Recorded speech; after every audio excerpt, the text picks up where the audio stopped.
सुख समृद्ध विज्ञान चैनल में हमारे सभी सुधी दर्शक वृंद का मैं सुशील कुमार शर्मा हार्दिक स्वागत करता हूं। आज मैं 2-3 दिन बाद आप लोगों के समक्ष ये वीडियो लेके आया हूं। 3-4 दिन बड़ी मुझे दिक्कत रही।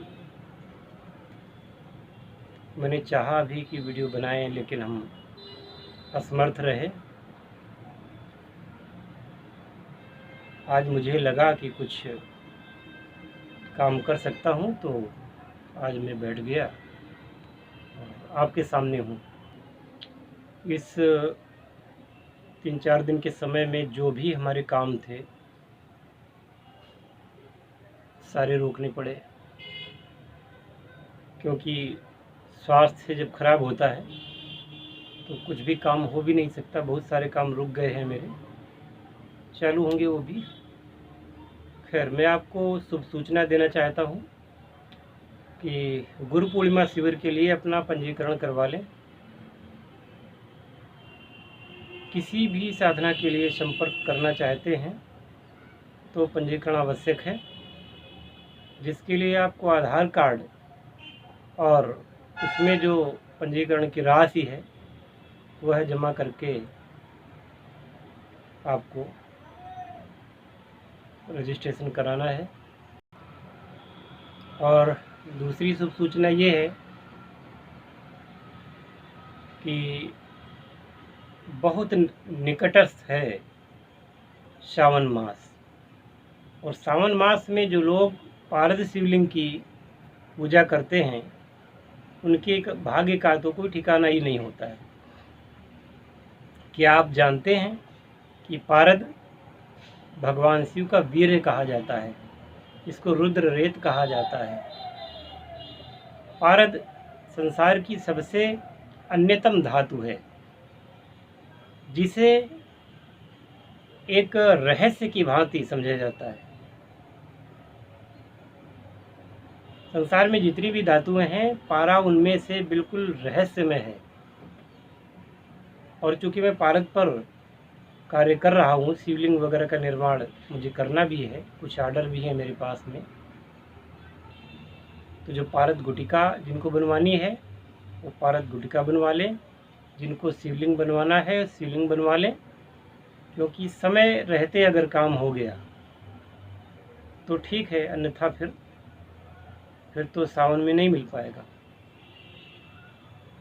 और वो इसलिए कि मैंने कुछ कार्य कर रहा हूँ, तो पारा मेरे पास में है, तो जल्दी काम आपका। शोधित पारा भी है, संस्कारित पारा भी है, तो कार्य आपके ऑर्डर के अनुसार हो सकता है। दर्शकगणों, जैसे समाज में 4 वर्ण होते हैं, ब्राह्मण, क्षत्रिय, वैश्य और शूद्र, इसी प्रकार से पारे के भी वर्ण होते हैं। जैसे लाल रंग का जो पारा होता है, अपने आप में उसको रसायन कहा गया है, परम दिव्य औषधि है, पर ये सबको प्राप्त नहीं होता है, कारण कि इस समय ये सरकार ने बैन कर रखा है। वो रसायन है, अपनी जगह है, लेकिन उसका दुरुपयोग भी बहुत ज़्यादा है, इसलिए सरकार को उसे बैन करना पड़ा। तो हालांकि वो उत्तम धातु है, परंतु उसके बारे में बात करना ही बेकार है। दूसरी धातु है, जो दूसरा पारा है वो पीले रंग का। तो जो पीत पारा होता है वह क्षत्रिय वर्ण कहा जाता है, और जो श्वेत पारा होता है सफ़ेद रंग का जो ज़्यादा मिलता है, ये वैश्य कहा जाता है। और एक पारा होता है काले रंग का, वो काले रंग का पारा शूद्र कहा जाता है। शास्त्रों में वर्णन है, तो मैं उसको बता रहा हूँ। मैं किसी भी धातु को या किसी भी चीज़ को चतुर्वर्ण में विभक्त करने का मैं अधिकारी नहीं हूँ। मैं तो वही बता रहा हूँ जो कि शास्त्रों में है। तो जो रक्तवर्ण का पारा होता है लाल रंग का, वह योग विद्या को सिद्ध कराता है, अद्वितीय क्षमता प्रदान करता है व्यक्ति को। पीत वर्ण का जो पारा होता है उसका बहुत ज़्यादा मतलब डिटेल मुझे नहीं मालूम है। मैं जो कुछ कहता हूँ बिल्कुल मतलब सत्य कहता हूँ, जो चीज़ आती है उसी को स्वीकार करता हूँ। तो पीत वर्ण के पारा के बारे में मैं मौन रहता हूँ, क्योंकि उसके बारे में ज़्यादा मुझे भी जानकारी प्राप्त करनी है। और काले रंग का जो पारा होता है वो खेचरी विद्या सिद्ध कराता है। खेचरी माने कि आदमी को उड़ने की शक्ति प्रदान करना। देखिए दर्शकगणों, आप कहेंगे ये दूर की कौड़ी है और ये झूठ है,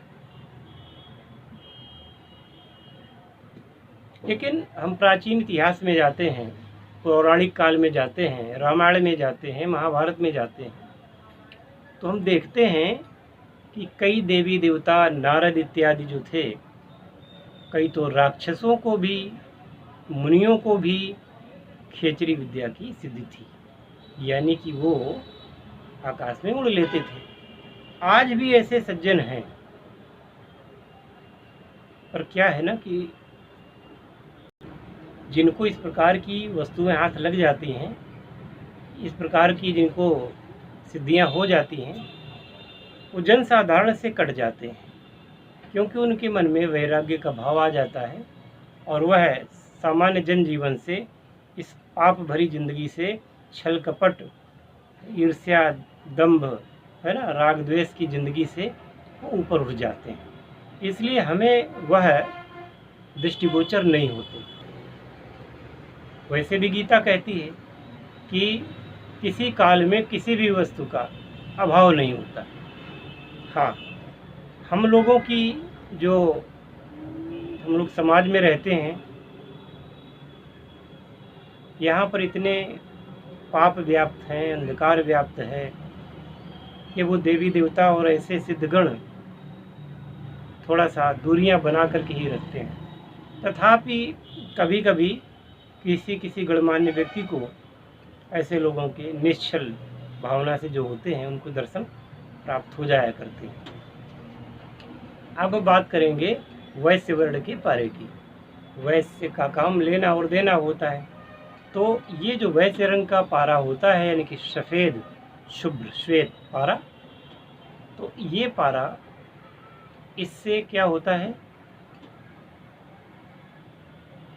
लौह सिद्धि और देह सिद्धि। लौह सिद्धि से तात्पर्य तांबा, रांगा, लोहा और भी जो निम्न धातुएं हैं, उनसे चांदी और स्वर्ण बनाने की क्रिया लौह सिद्धि कहते हैं।